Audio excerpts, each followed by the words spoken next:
If it's about board games, it's on the table. Get ready to join Doug and Michael for Board Game Radio.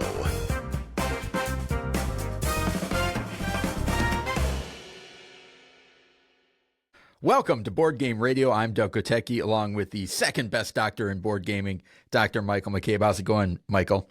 Great. I was recently informed that Dr. John Spike is the best doctor in board gaming.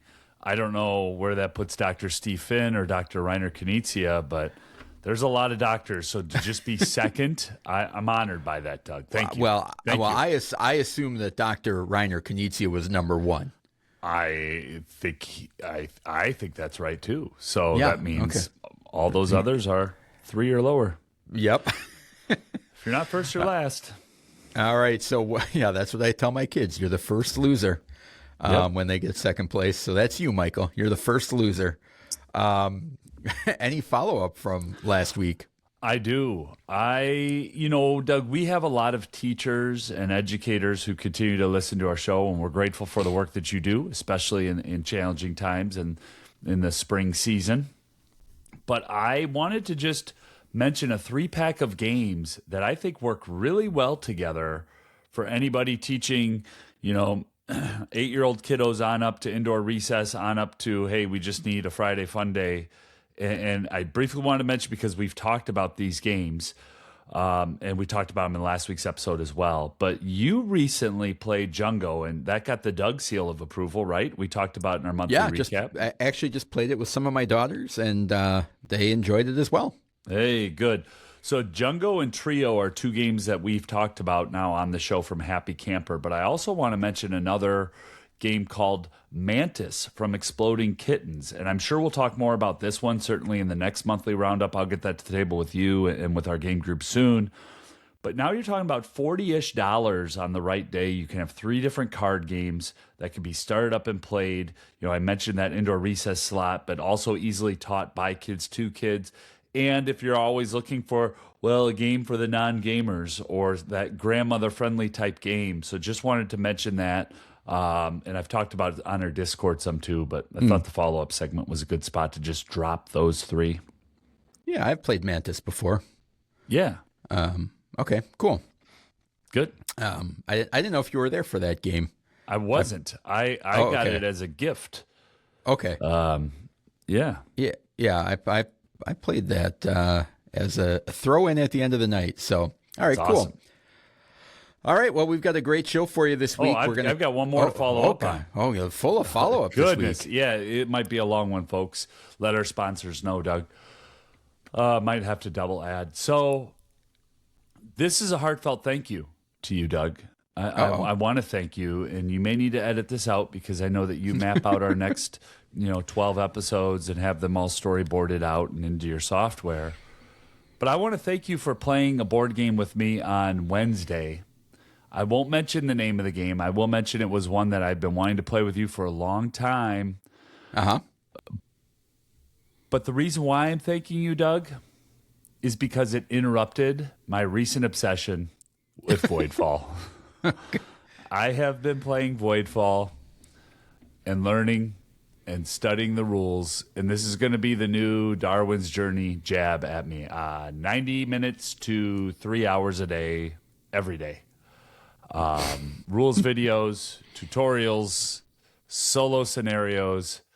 I'm obsessed. So Mind Clash Games, Nigel Buckle, David Turtsey, and glorious Ian O'Toole.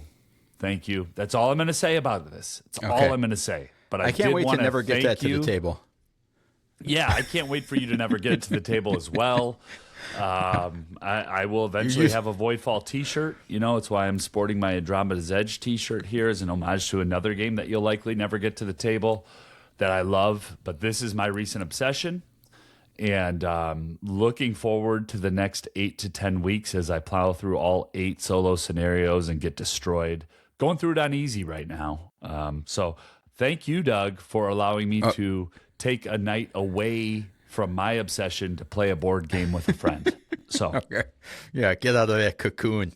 Using all of my buzzwords there of stay away, all my stay away buzzwords. I'm glad you interrupted me, though, that you had more follow-up, because we've got a sponsor this week, and if I would have blown right by them, they would have been livid because I think they have a new Kickstarter campaign coming out soon, and that's for Super Deluxe Monopoly. So let's take a second and watch their ad.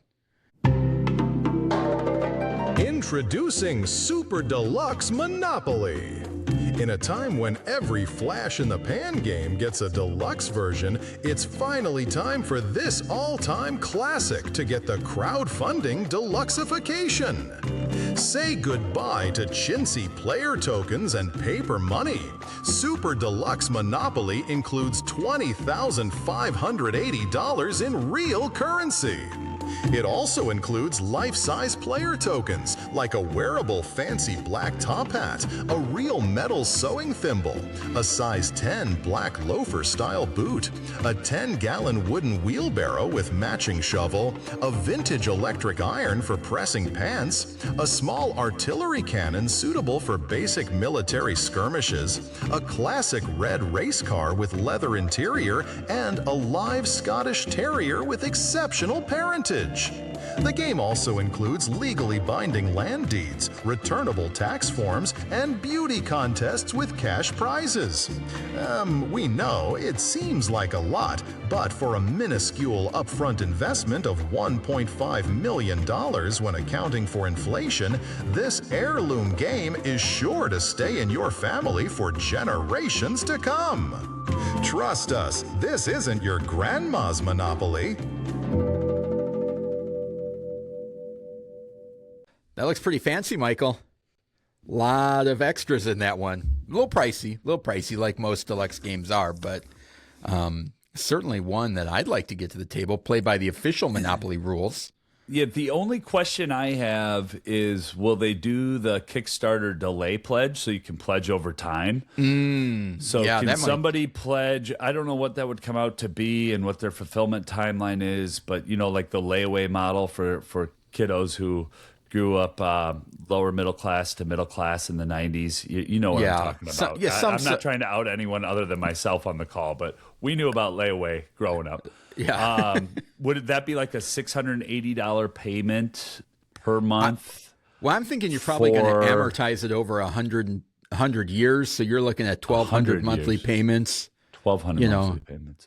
So then it could get down to like $63.42 if my math is right. That's a family investment, $1.5 million. That's not something that some people might not get to that. That's the total price?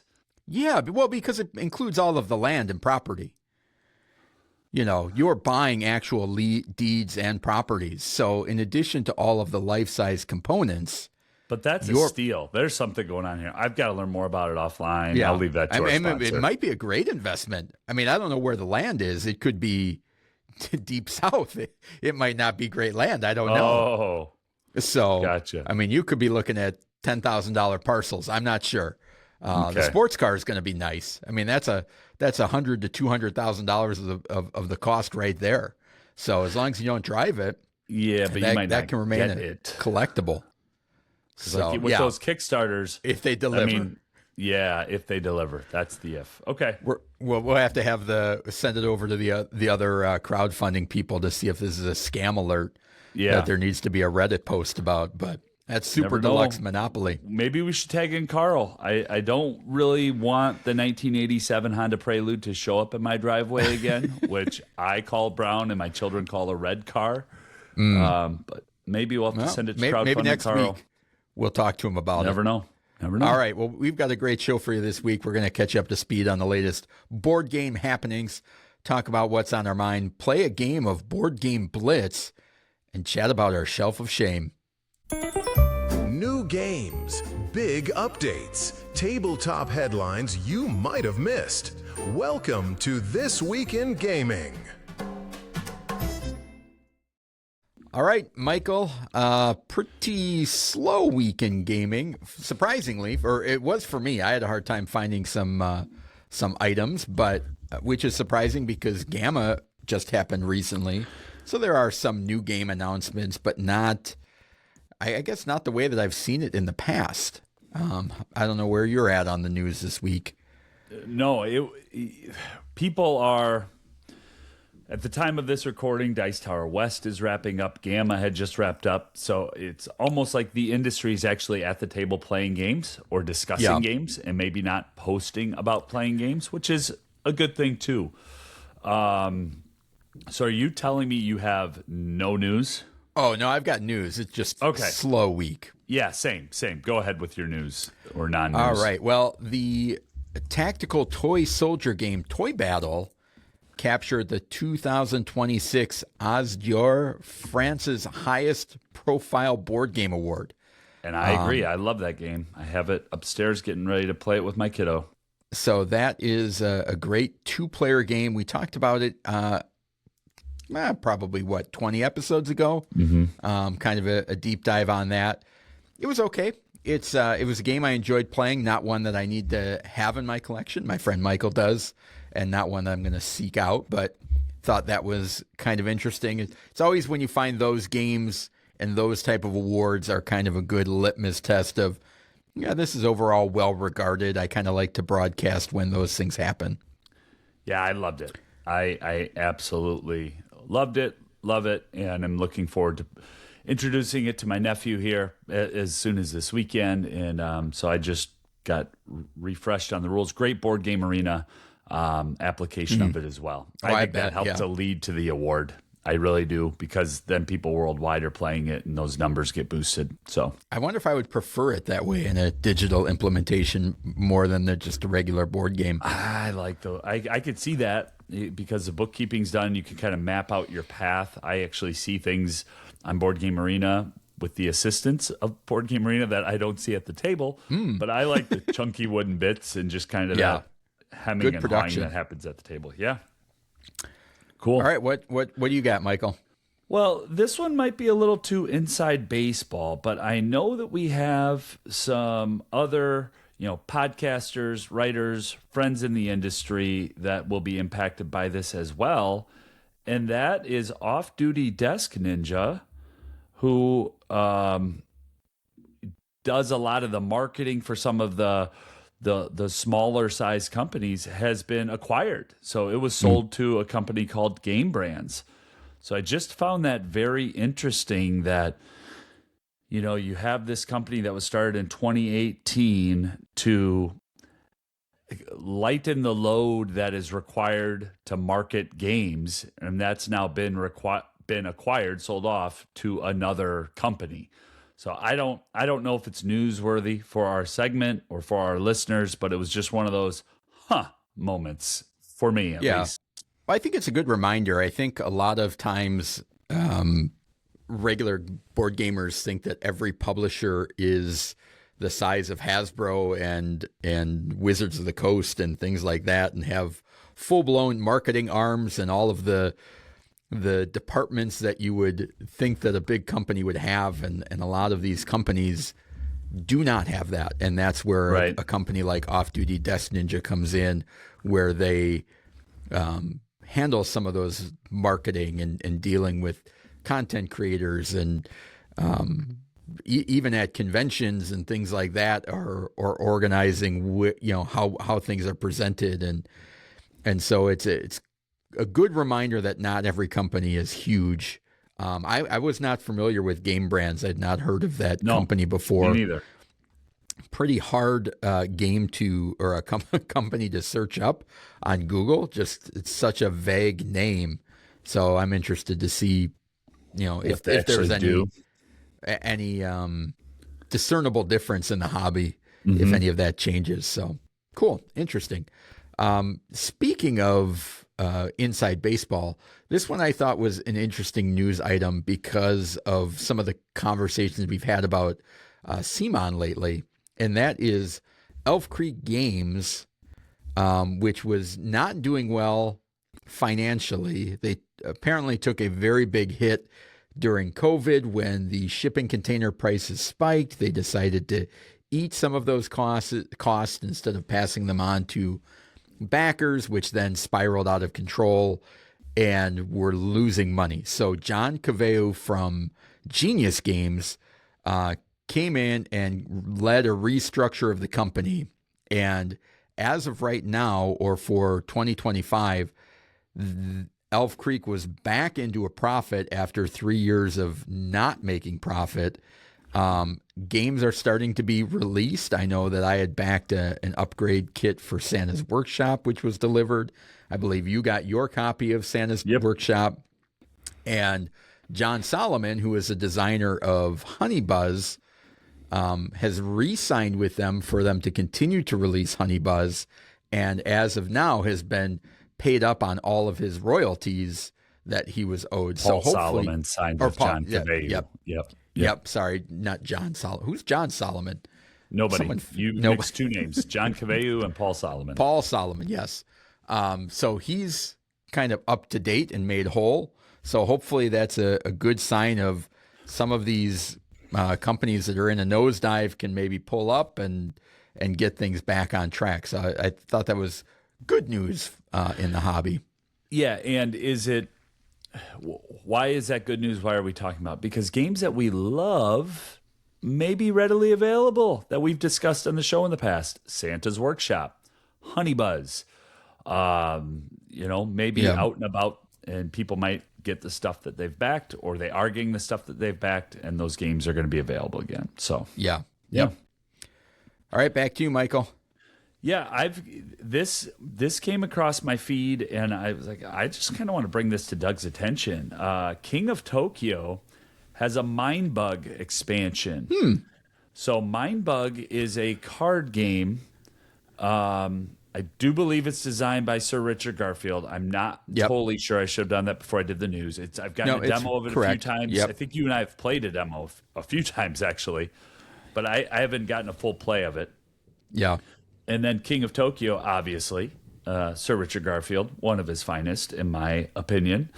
And I became aware of this expansion on Board Game Arena. So that's another thing. So it's an expansion for Mind Bug that is King of Tokyo theme, or it is an expansion for King of Tokyo that is Mind Bug themed?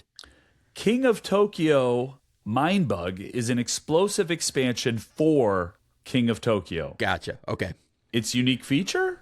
Each player now has a Mind Bug token, allowing them to Mind Bug another player's roll and immediately apply the result to their own turn. So essentially, you get to copy somebody else's roll, and I have not played it yet, but I'm surmising that you then get to use that on your roll. Interesting. The news here, although I have the monster box of King of Tokyo, the King of Tokyo line is never ending. It's a moneymaker. Yeah. People love it. And it looks like one of the greatest designers is continuing to iterate that design. So cool. Awesome. Well, speaking of games that we thought the other host might be interested in, based on your love of Manny Tremblay artwork, there's a game coming out called Off With Their Heads. Have you heard of this one, Michael? Yes.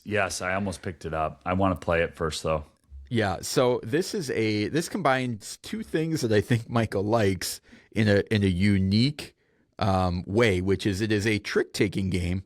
The queen is going to be moving around the board, determining the trump suit for each trick. Each player is going to play a card into the trick, and the winner of the trick advances. It's a mixture of a trick taking game and a roll and write.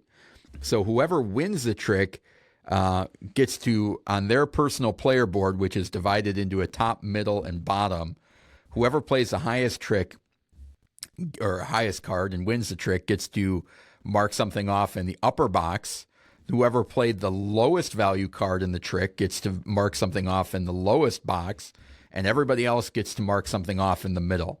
So I thought that was really interesting, the idea of playing a trick or a card to win a trick and why you may want to do that, and kind of keeping that fluctuation of winning and not winning. And I think then ultimately you're not going to play all of your cards, and whoever has the best poker hand at the end of the round also gets to score points. So when do you want to win tricks? When do you not want to win tricks? And which cards do you want to save until the end of the round to hopefully get a better bonus? A lot of stuff going on, probably very complicated, but seems crunchy and interesting to me, and something I haven't really heard of before. Yeah, you're spot on with all those pieces. I've had it in. So All Play is fulfilling a lot of Kickstarters, especially for smaller-ish companies. And that Druid City is one of those that All Play is fulfilling. So anytime you go to get something sent to your house that you've already backed on Kickstarter from All Play, you have to go through 4 pages and all of their other games and confirm that you don't want to buy any of their other games. And this one has been on that screen more than once for me, where should I add it in the cart? I didn't. I believe it was on crowdfunding at one time, and I didn't. So yeah, I do want to check that out. The trick taking with the roll and write and the Manny Tremblay art, and did James Hudson do the design? The guy who owns Druid City, but it also had a designer that I was like, yeah, that looks good. I wish last year I went to the Gamma Trade Show. This year I did not. JB Howell and Michael Mihalsik are the designers. But anyway, so it's kind of weird because normally we'd have a little bit more updates on some of the new games coming out, and it would probably be a whole episode.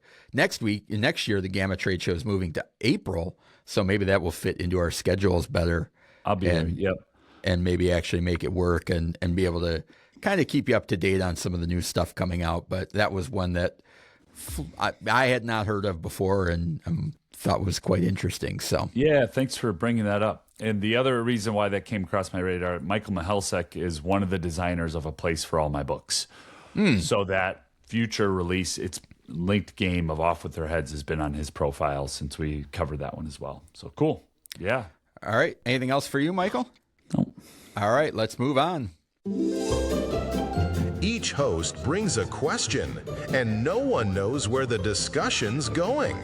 It's time for What's on Your Mind? All right, what's on your mind? Each week we'll be asking each other questions and stumble through some thought-provoking discussions or wrestle with some bouts of stupidity, most likely. So each of us is going to ask a question. Michael, I'm going to lead right in based on what we were just talking about. All Play. And ask you this question. Why do publishers design inserts that don't fit everything? Which could also be included with, why do people make boxes smaller than the amount of components that are required to put back in? You know the answer to that. Why is that? Well, standardization from a publisher standpoint cuts down on cost, and I think also increases productivity in a lot of different ways. If I don't ever have to think about the box size, I know the box size. All Play has their small, their medium, and then their whatever else. And it forces all of the designers to make sure that the components fit into it. Now, when they're working with their publishing companies, everything is standardized. So you're more efficient. You have the constraints ahead of time. The other thing that's weird with it matches with the accepted board game furniture. The hobby is so odd that the box sizes matter immensely to board game furniture, meaning the shelves, the calyx. And I've got a couple of big boxes, whether it's the treasure chest for Dead Reckoning, that has to fit in a calyx. It cannot be an inch larger, cannot be a quarter inch larger than a calyx. Yeah. And, Chip Theory Games makes some of those as well for Cloudspire and Elder Scrolls Patrol, the Second Era. And they're massive boxes, Doug. When they are fully loaded, they are 50, 60, 70 pounds. And it must still fit inside that little cube. Or the hobby will revolt. So to me, there's almost an agreement between a lot of consumers, the gamers, and the publishers, that this is the acceptable standard. It drives me nuts. I hate having a Ziploc baggie of components, and I'm not talking like sandwich size, Doug. I mean the gallon, sometimes a 2 gallon, like for the Through the Desert components from All Play that go outside the box because it won't fit inside the box. Well, if I 3D printed and then I did an extender, and if I did this and I did that, and if you were as smart as me, yeah, I'm not. I played the game. I got too much stuff to fit back in. Yeah. It's 10 gallons of stuff for a 5-gallon pail, as my grandpa would say, but he would say it with slightly different language. Yeah. So, well, and here's the thing that confuses me, I guess, is I'm not even talking about people that are complaining of like, why didn't you leave enough space for the cards to have sleeves? You know, like that's a complaint of like, everything fits except if I have sleeves on my cards. Why didn't you account for that? I'm not even talking about that. I'm talking like straight base game. You've designed an insert. There's two types of inserts that drive me nuts. One is where there is no conceivable way to put the stuff back into the slots that were allotted for it. Which then I'm like, how did this even get passed through? How are the people that designed the game storing it to the point that they thought, oh, this works great? And the other one is where they've taken effort to have dividers, but then nothing is held into the place. Like for one of the examples that I have, which it's like is the Duel for Middle Earth, the Lord of the Rings game, where there are compartments for all of the components. Yep. But if you jostle that in any way, they all spill apart and you're immediately getting lid lift. Not or at least I put the rule book on top and you tuck it in origami style, Doug. Then it holds it perfect. Yeah, if you fold the rule book into a smaller tray, and so those are like I have games like that, and I know. Okay, it's a thing of okay, I store stuff vertically or I don't. You know, those are all differences. But like there are games where it's like the second you teeter them a little bit off a parallel, and then all of those coins are coming out of their bit, and then it was like I got to take everything apart to put it back in. And it's like, as much as I hate some of the companies that even don't put a insert in and just give me 400 baggies that I got to put everything in, it's like those always fit. Well, and that's a clear sign too, you know, of you got to go print your own or buy your own and assemble your own insert. If you love our game that much, I am happier with that than I open a box and I can't get stuff back in after I've opened it. Yeah, or it takes 20 minutes Jenga style to put it in properly. It's like pack it like my dad packing for vacation, efficient to no end. But I guess here's what I'm saying, Doug. Yeah, that's really good. I should not feel bad for opening a board game box. And I go back to that Through the Desert example. The game was out of print for a long time. It came back with very pretty art. I was very excited to get it. I got the upgraded wooden components because I thought that the plastic camels looked a little and I was all excited and I got it. And as soon as I get it out of the cardboard box that it arrived in, I can no longer fit anything back into the box. Yeah. And yeah, you can go on Board Game Arena or Board Game Geek, and somebody will prove me wrong and he'll only have this much lift. For me, it's like, no, I want to play the game with my family and be able to put the components back in the box and just put it away so that it looks nice on a shelf. Yeah. And I guess my counter question back to you, why do you think this is something that other shows don't really complain about or talk about? Like in the hobby, there's a lot of complaining. People are really, you got whole shows built on complaining. But I feel like this is just one of our unique gripes that we're kind of the only show that really gripes about it. Yeah, certainly there's a thing of early adopters and Kickstarters and crowdfunding that you can't say anything bad about their game and kind of gloss over all of the stuff because they love it so much. I guess my hot take, not necessarily an answer to that question, my hot take is this: unless your insert aids in the setting up and putting away of a game, just give me plastic baggies. Like if you're not actively making it easier for me to set up and put away and store, sure, then I don't need an insert. And just doing like a little bit doesn't help. Like it either needs to be one or the other is kind of where I fall. And I think everybody's different, right? Because I've complained over and over about All Play and their boxes. But some of the big, heavy, hobby, going to be 4 or 5 hour games, I'm always going to have lid lift, and I don't care. So, like, in my head, there's so much stuff in that box. I'm just happy I got all that stuff in that box, whether it's Andromeda's Edge, the shirt I'm wearing, or even Critter Kitchen. I have a little lid lift in it because how I put things away, I put it away so that I can get it back to the table quicker. So the lid is going to lift about 3/4 of an inch. We have a friend, Dan, who designs inserts. He can't stand it. When he's over at my house and he sees Critter Kitchen, he goes and he picks up the lid and he tries. Like, no, I have that. I'm okay with that lift. I can fix that for you. Get your hands off of my game. I am okay with that.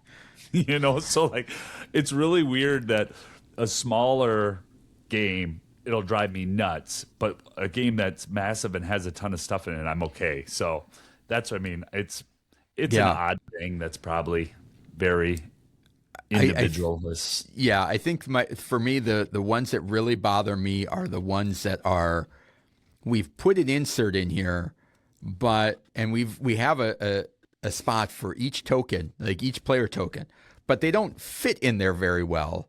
And then the second you turn it on its side, I got fake lid lift. It's coming apart, and it's like, well, got to go and put this in, and I got to put it in a shelf that makes sure that game is smashed in there, because if I let any sort of gravity into the situation, it's a debacle. And I don't know, just fascinating. I'm fascinated how those things get through the process. Is ultimately what it comes down to. Who signed off on this haphazard insert? Like, yep, that's good. Holds the bits. Now, Doug, my question back to you is on the other side of the table. So we're going to do your typical crossfire, hot take, sports talk radio. Yeah. Doug, I why do vehemently consumers disagree. have such a hard time understanding the difficulties of being a board game publisher? Great question. I think it comes down to, I'm going to blame it on everything, which is Amazon.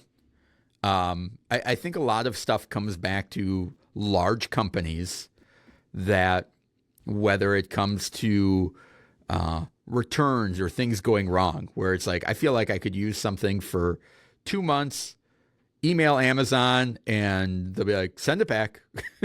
Full credit, no problem. Like that type of mentality of just like, it's not perfect. I've got the, now, and which leads to getting used stuff sent back out. It's like I've gotten orders where I open it up and it's like, this has clearly been used and returned. That now needs to go back and wash, rinse, repeat. But I think that mentality of large corporations and then looking at things like Hasbro or big companies, I think people generally assume that board game publishers, because there is an online presence and because publishers are on and designers are on podcasts and on YouTube and have visibility and some sort of celebrity credential where you see somebody and you're like, oh, I know that's Stephen Bonacore.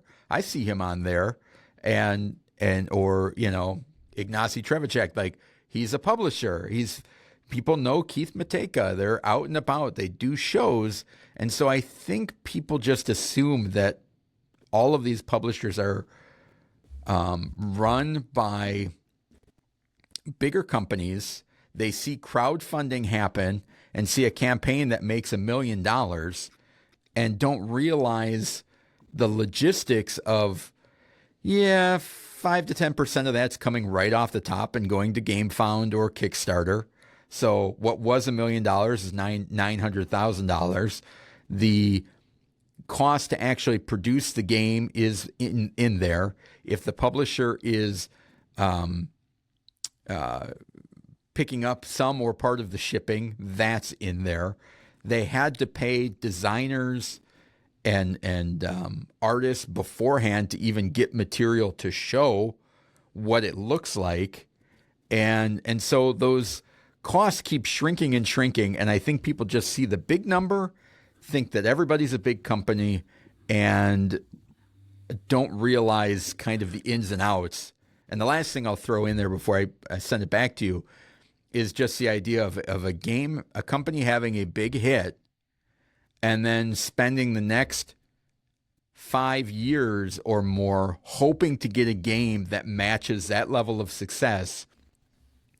And every time you have a game that doesn't succeed, you've spent dollars developing, designing, printing, and maybe you can't get rid of them. And so now you're sitting at, I got 3,000 games I can't get rid of, and I spent money on it. So that money just sitting there is not able to be put into the next game or developing another game. So I think they don't realize, they see some of the crowdfunding numbers and think that they are much larger companies where you're more likely to compare them to a local hardware store. Like, that's what we're talking about, even though they have national recognition and reach, their product. Yeah, that's really good. So you said the Amazon effect, crowdfunding effect, and then chasing hits, chasing right? hits, chasing success. Yeah, I'll say, I'm going to add just one more. I think that consumers in our hobby have a hard time understanding the difficulties of being a publisher because consumers are hardwired to be hustlers. And this is developed over time, that sense of, Pandemic might be a great game, but why would I go out and pay $49 right now when I know twice per year it's going to be available at Target for $22.50? I'll just wait for Target. So my $49, I'm going to get 4 games instead of just getting one. And there's that sense of consumerism. The gamification of consumerism. Yes. And I think that leads to a disconnect to the company on the other end. Needs you to pay a certain amount so that they can continue to try to not just make new games, but actually print that game again. Like, keep that game in the market. Yeah. I think that's the other part, that the cycles of the hobby, we talked about, you got Gamma. What does that mean? Well, that means there's going to be trade shows in May. What does that mean? That means you're going to have to be getting ready for Gen Con and Essen and Origins, and those cycles just continue. And I think that I mean, that plays into it a little bit too. A simple thought exercise is, imagine, which I don't think companies or gamers really think about, but a simple thought exercise is, imagine you're running a booth at Gen Con. Ahead of time, you need to print a number of games, be it an older evergreen release, or maybe you're launching something at Gen Con. Yeah. You now need to decide how many of that game you need to print, and it needs to be ready by Gen Con. You are now competing with but all. But you don't want to have it too far ahead. Yeah, well, here's the kicker, is that you're competing against all of the other publishers that are using the same printing companies. And then you get your games to the booth, and if you run out of games on Thursday, you are not making any money for the rest of the weekend. And if you run out, and if you overprint, you now have to bring all of those games back, sit there, be sitting behind a booth looking like you're desperately trying to get rid of games, and then ship, transport, and store all of them after the fact as you leave the thing. So try and figure out how you would handle that if you were in the publisher's shoes, to try and do that calculation, and know that if you screw up, you're leaving a bunch of money on the table, or you're allocating money that you could have spent somewhere else. Additionally, the timing of getting the games to Gen Con, what you started with. Because if you get too many of them too soon, they're going to take space in your warehouse. Yep. That could be allocated towards something else. Additionally, people remember. Some people do go to Gen Con every year or every other year. So if your games ran out on Thursday and you only brought 50 copies, but you told everyone that your thing sold out on Thursday just to get people to the booth to buy your other crappy games, I said it. We won't name names, but go ahead. I'm not going to talk about Video Game Champion like that. Then people remember it as like, I'm not rushing over there again on day one. Yeah. That dude hustled me a couple of years back. Yeah. I'll get there when I get there. Yeah, we only brought 50 buy it on of his these. spring sale 3 years later for 10 cents on the dollar. We only got 50 a day, and then you show up the next day, there's 200 sitting there. These are going fast. But the game you really wanted, Enter Example of World Wonders, did sell out because they only brought 50 total. So it's tough, man. It's tough, and I love all the publishers we've talked about. And even I wouldn't slam like an All Play Box or the publisher that I just mentioned if I didn't love their games. So it's out of love. It's like you talk to your siblings like that, right? Well, wait, not every game can be a gem. Still love the companies. They should be though. All right. Well, let us know what you guys think on inserts and board game publishing. We'd love to hear from you. Now let's move on to the game this week. Publishers, designers, data nobody asked for. How fast can you guess the game? It's time for Board Game Blitz.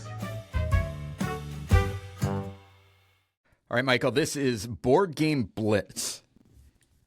We're going to go back and forth. Board Game Radio. We're going to play a game called Board Game Blitz. I don't want people to think they're listening to a different podcast. Yeah, we're rebranding again. So that's an existing show, Doug. I've listened to that. So Board Game Blitzes? Yeah. Okay, well. It's Board Game Radio's segment called Board Game Blitz. Okay, all right. Maybe we'll have to re-workshop that. No, it's good. I like it. All right, so we are going to get progressive hints about a mystery board game from Board Game Geek. And if you guess correctly with fewer clues, you're going to score more points. The clues go in order from complexity, category, year, designer, and finally publisher, getting 5 to 1 point respectively on what level you are able to guess the game, if at all. All right, so Michael, I'm going to lead us into this one. Okay. You have a total possible of 15 points that you could gain through these 3 games. And we can go back one game, back and forth. The first one, the complexity is a 2.08. Not a lot of information there. Take your time, make a guess. You'll get a guess after every new piece of information. So we won't penalize wrong guesses here.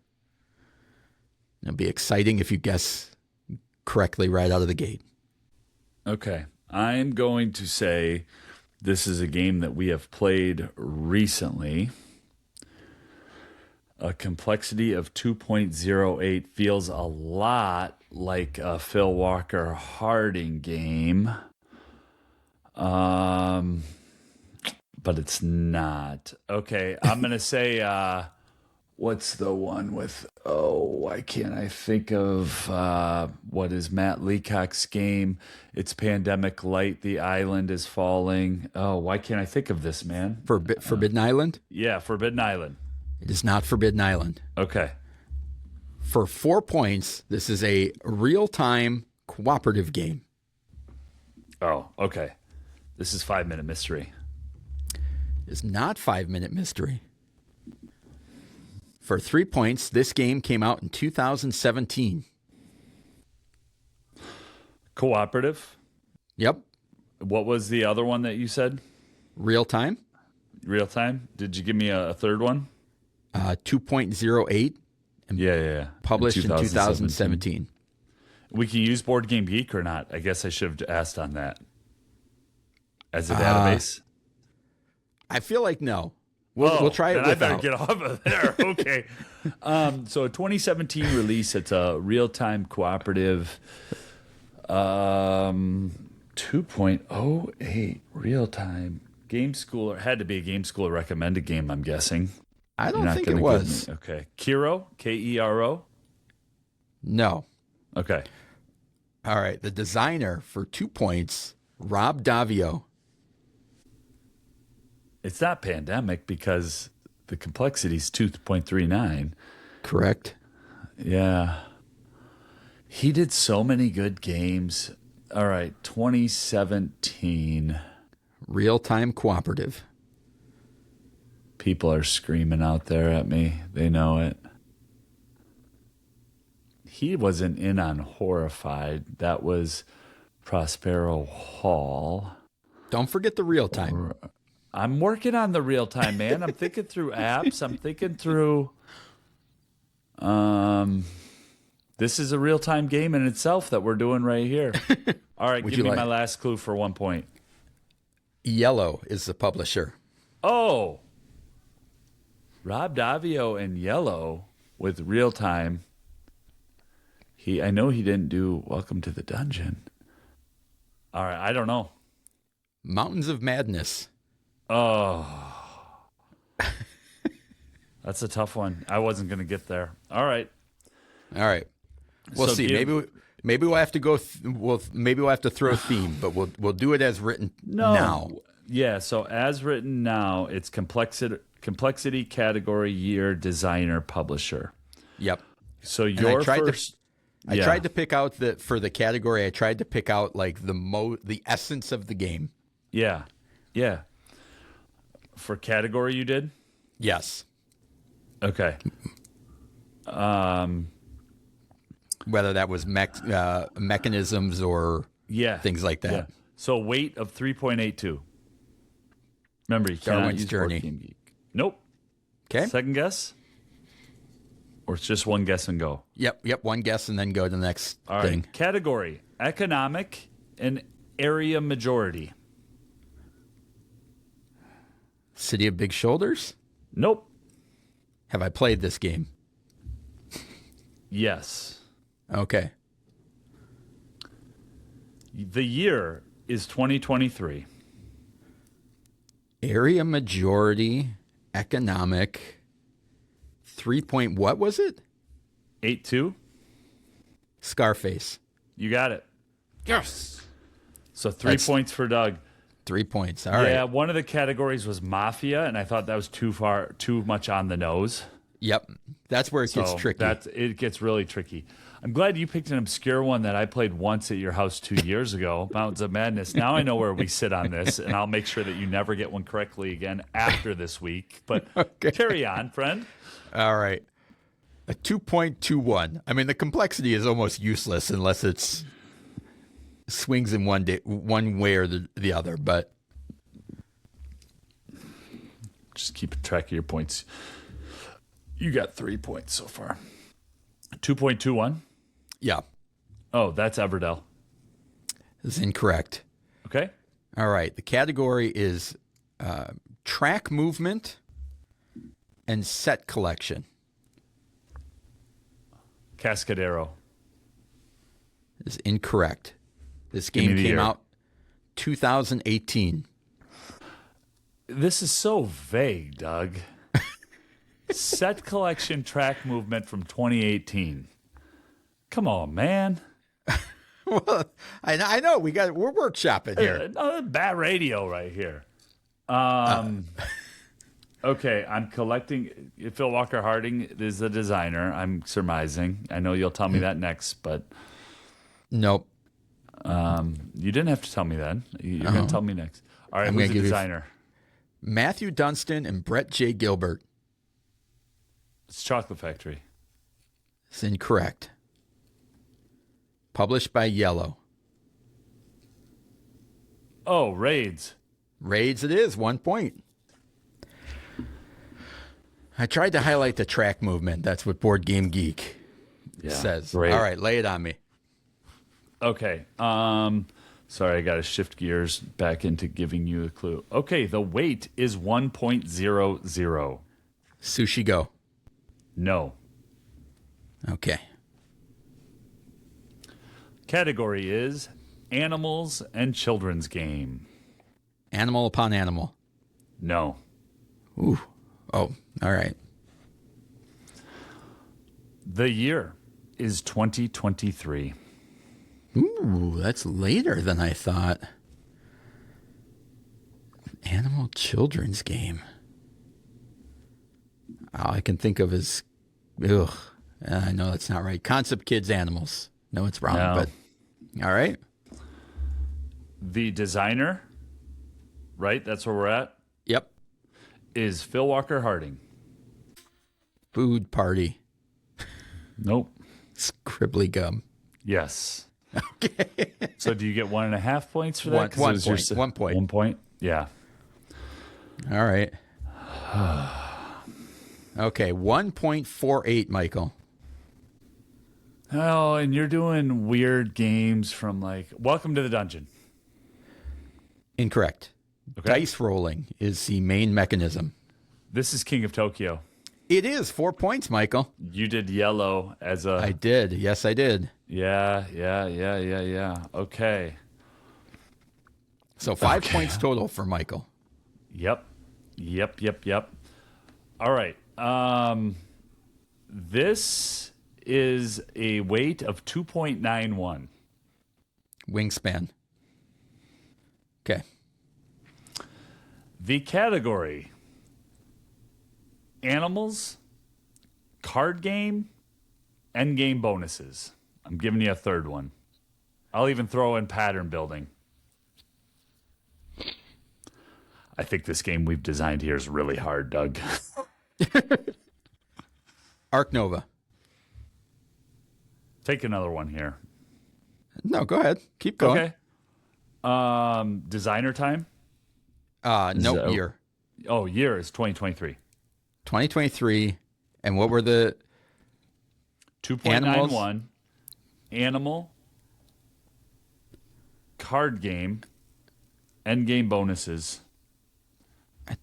2.9 card game? With end game bonuses and pattern building. Oh, gosh, I'm going to kick myself. You're going to kick yourself hard. Pattern building, animals. I got to move on to the next clue. I don't even Next have a clue guess. is designer. Maxime Tardif. Need to pay more attention to designers. Nothing. I got nothing. I know. It gets hard, doesn't it? And then the final is the player count. Is that what we said? No, No. publisher. Publisher. Oh, this I think is the giveaway. Inside Up Games. Inside Up is Earth. It is Earth. Okay. So you win today's game at 5-4. Is that correct? 3-1-1, and I had 4. Yep. Did I that only sounds. get? Yeah. Yeah, you didn't get the first one. You got the I last got one. raids. Yeah, but So we tied yellow. at 5. So I had 4 and 2. So I got 6. Yeah, we tie. Yeah, we tie. You got 5. No, you didn't. 3-1-1. You got 1. You got 1 point for raids and 4 points for King of Tokyo. Correct. Which And is you 5. got 3 points for Chicago, Scarface. Yep. 1 And point. 1 and 1. Yeah, 5. So we tied at 5. Good. We're good at when math. you edit it and you find out that you won, just let me know. All right. That's hard. I wonder. I think we've got a good one there, but I think we've got some work to do to clean it up. Yeah, I kind of wonder if there's got to be a way to throw in theme. So maybe year goes first, then theme, then Or throw in 2 categories at a time, like the year with the theme. yeah. Well, we'll work on it. Give us your ideas in the Discord server. I think there's fun here. think as long as we keep it rapid fire, it moves along. So, Yeah. Good. all right, let's move on. Unplayed boxes, shrink wrap guilt, and questionable justifications. Welcome to the Shelf of Shame support group. All right, welcome to the Shelf of Shame support group. Welcome to the Shelf of Shame support group. How may I help you? I'm Doug. This is my first visit. In it, we are going to confess games that have been on our shelves unplayed for too long, and we're either going to justify, console, or mock each other, or maybe say, yeah, we need to make an effort to get that to the table. You want to take this first, Michael? Yeah, I'll jump in. My first game is a classic board game that I picked up at Gamehole Con in 2024, which might not seem like that long ago, but I got it for free. No, it was in 2023. So it is that long. I got it for free for GMing games. You get a free gift, at least if your name's drawn in the raffle, and it's completely random. So they draw your name, and then your name goes back in. So the last 2 years, I haven't won anything. That's how I know. And this game is Sid Sackson's Acquire. Ooh, the fancy Acquire. Yeah, from Ravensburger. And Doug, if Renegade. you'll notice... Renegade, from right? Renegade, yep, them too, from Renegade. If you'll notice, it's still in the shrink. And this is one that, you know, we've played the game of life as a family. We've played Monopoly, Gilmore Girls as a family. Both those still live on our shelf, but I haven't been able to get Acquire to the table. And I have its counterpart, its younger brother, a different brother called Big Boss that I bought at the Gen Con. We got, I don't want to say a review copy, but we got it at the Gen Con in 2023, the same year, and I haven't gotten either one played. It's like, man, these are two well-regarded classics. I think I have Big Boss still. It might have gone to Noble Knight. So that's me telling on myself. I feel like I want to try to get Acquire played. I don't want to just move on from it because I think it's a missing experience as a gamer. As a gamer. Yeah. Yeah, it's interesting. I feel like it's a game that I should play just based, like you said, on the experience type of thing. But then I'm knowing what was the Thunderworks game that was loosely based off that I didn't care for. That's Dawn where of I was Ulos? going with that. I love Dawn of Ulos, managing armies and merging armies and expanding and making the choice in there about. I love that game. So that's part of when I saw Acquire on the table after having just played Dawn of Ulos a handful of times. Like, yep, I want that one. Yeah. So, Yeah, I don't know where I feel guilty making you crack the shrink on that too. Like if you play it. No, well, it was free, keep in mind, so I got it off the free table. So it's got this tiniest of dents in the it's back. garbage then. It would should be thrown away. A ding. So, I mean, like you can see it here on camera. Doesn't bother me at all. But, you know, obviously. Call Renegade it's about that. Not trade worthy. And Noble Knight would make me pay them $3 to take it. So I would very likely just donate that one to G-Dub Goodwill. But I think it might be a great game that I love. So that's the first one on the Shelf of Shame support group. Oh, you made an interesting comment there, Doug. What do you mean you don't want me to have to crack the shrink on it? What does that comment mean? What do you mean? Well, if you could sell it new in shrink and get better value out of it, then... That is the mentality of a hustler. And because of that, on air, guess what I just did right now? Oh, gosh, look at this guy. Now, there we go. They're dropping value. Just drove it off the lot, Michael. Yeah, so making progress here. Worth Cracked it peanuts open? now. Oh, gosh. What is this thing? He can't fit it back in the box. That's the game No, board. this has a beautiful insert. Ooh. Yeah, this is good. This is going to be good.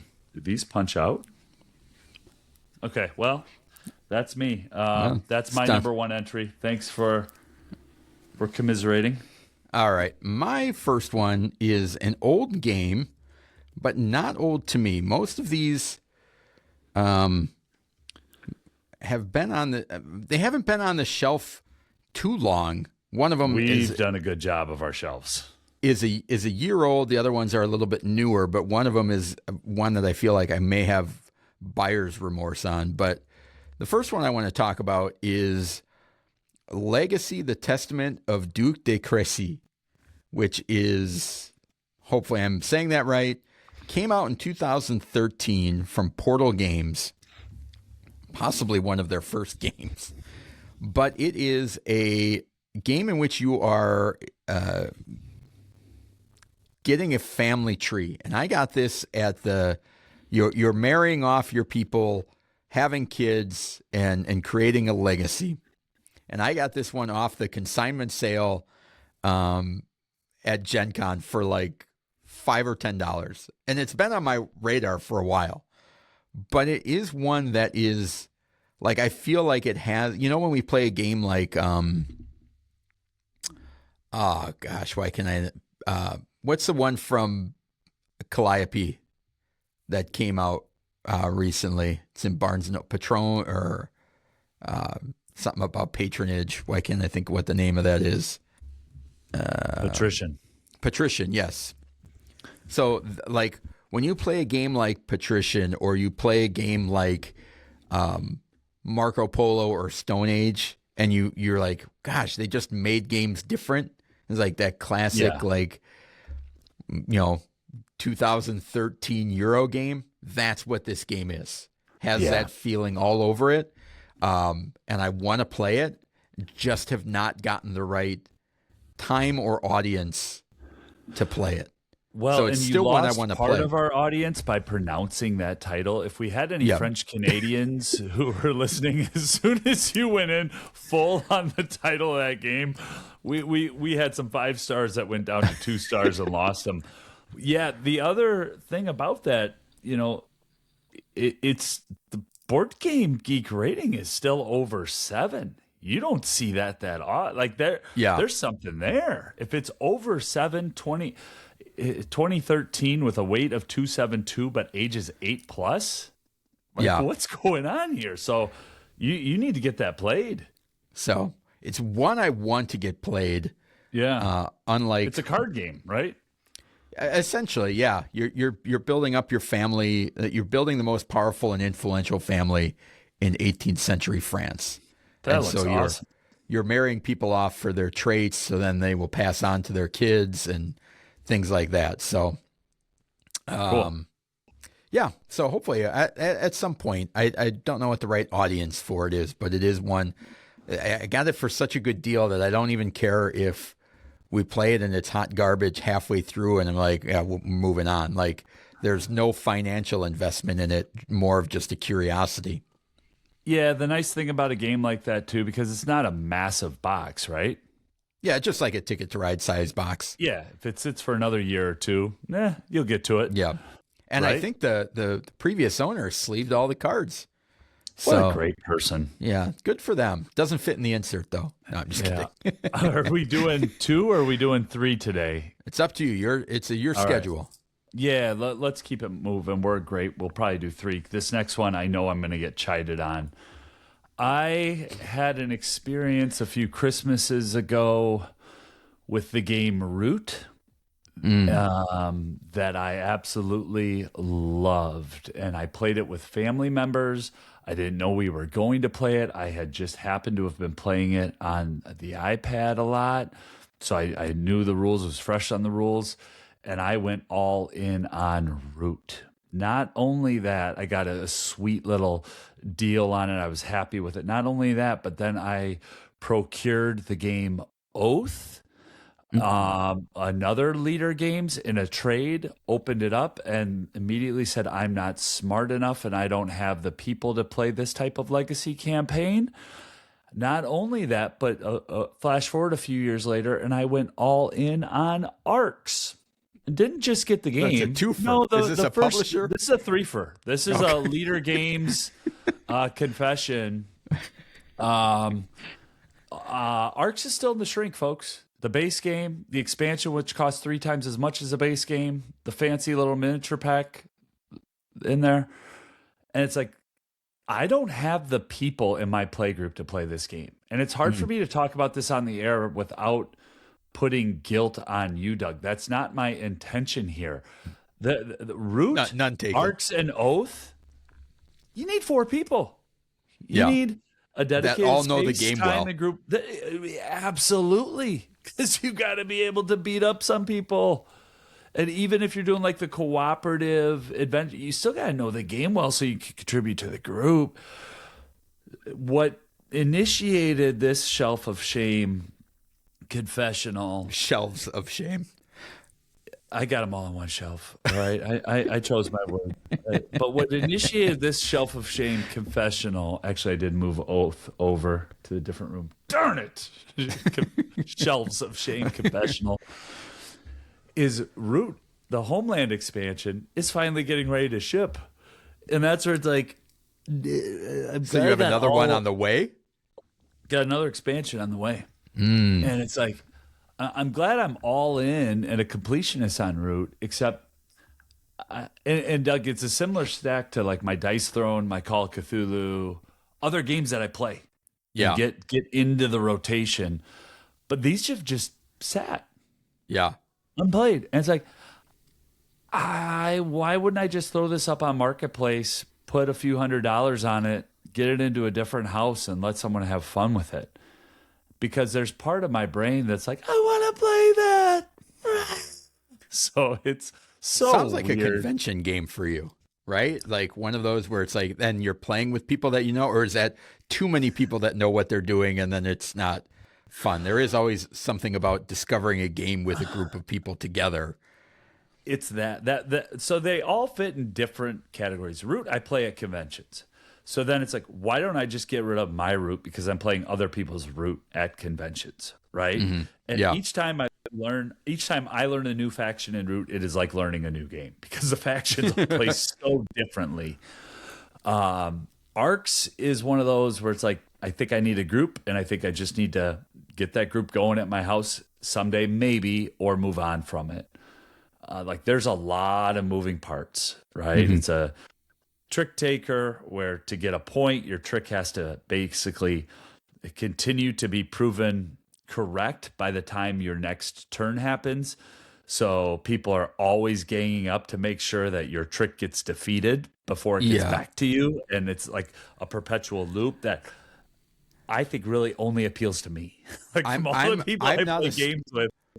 I'm not a smart guy. I've seen demos of Oath, Root, and Arcs repeatedly, and my eyes immediately glass over when they start talking about it.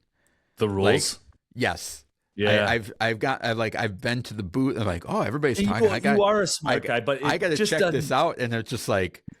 But for me, it hits all the things that I really like about games that I think also fit in the category that you just don't have any interest in about games, right? Yeah. Like when you get into that area, majority, some of those pieces. Anyway, so that's my 3-game confessional that was really hit recently where it's like, okay, so the expansion is coming out. When and who am I going to play that with? So... Okay. The next game on my list is Tales of Arthurian Knights. Oh, yeah. And this is, I probably picked it up maybe October, November of last year. So it's not crazy old sitting there forever. And I picked it up based on the idea of everybody's always talked about Tales of Arabian Nights being such a great game. Was out of print for a while, and then here comes Tales of Arthurian Knights, which has a theme that I am more interested in, and I'm like, okay, this seems pretty good. And it's rated an 8 on Board Game Geek from users, but everything I've read about it is that the playtime on the box is woefully long. Way off. Yeah.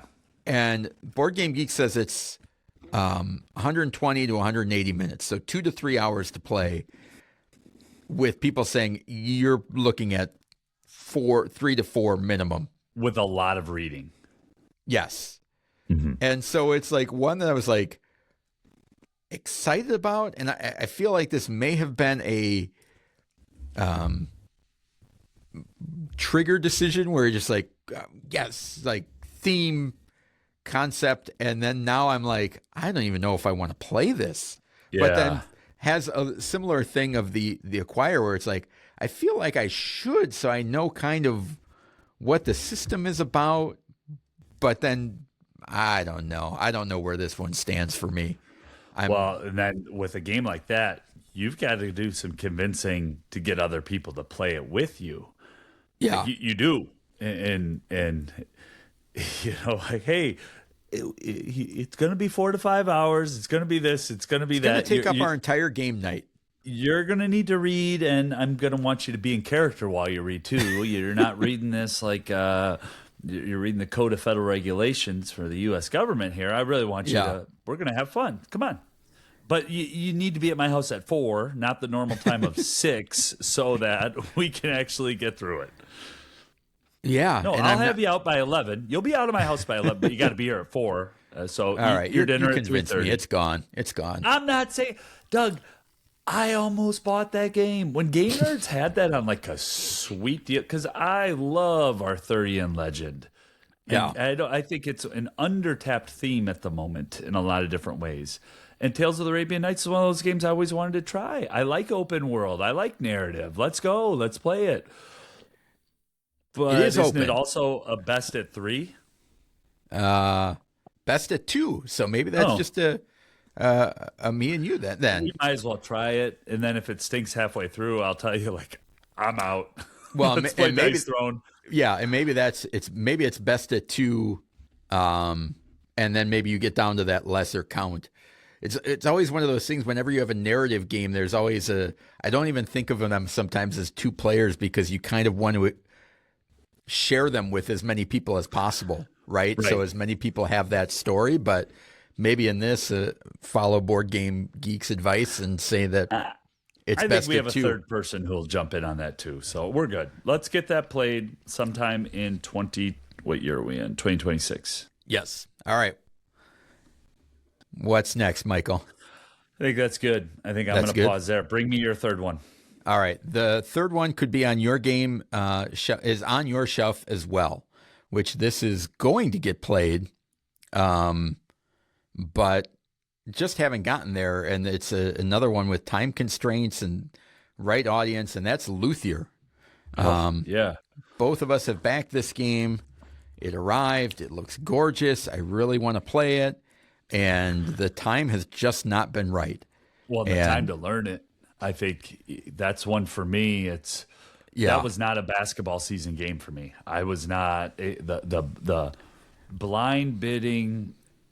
I love, but I have to understand all those locations. Even if you're going to be the one to teach it, I'm not coming into that game cold. Yeah. You know what I mean? Because I don't want to ruin your train of thinking in the first play. Like I need to know what's going on so that on my turn it's well, what about that? What about this? What about that? And there's a half dozen exception rules. Usually it looked like each location has its own little exception rule that I needed to know. But yeah, I'm with you. I haven't cracked it open. I really want to. Yeah. So it will get played. It's just finding the right time, and it's kind of amazing how quickly that can escalate from a couple months to all of a sudden you're sitting there and you're staring at a game that's been on your shelf for 2 years. Yeah. I've got some that are even longer than that, but those are the ones that have been on my mind recently. So we'll probably the shelf of shame continues to shrink and expand. So I'm sure this will be a topic that comes up repeatedly. And if there's anything that you're debating about whether you should play it or get it to the table, let us know in the Discord and throw those out there and let other people chime in. Let them know, yes, it's worth the effort, or we bounced off of it. So it can be help us out. Very helpful. So thank you to our sponsor, Super Deluxe Monopoly. Check that out. Go to our website, Board Game Radio. to stay up to date and get all the links you need to track us online, consider subscribing to the show on your podcast platform of choice, preferably leaving a 5-star review. And from all of us behind the mics, the games, and the bad jokes, thanks a million for tuning in. Clear the table, call the gang, and keep the good times rolling. Join us next week for Board Game Radio.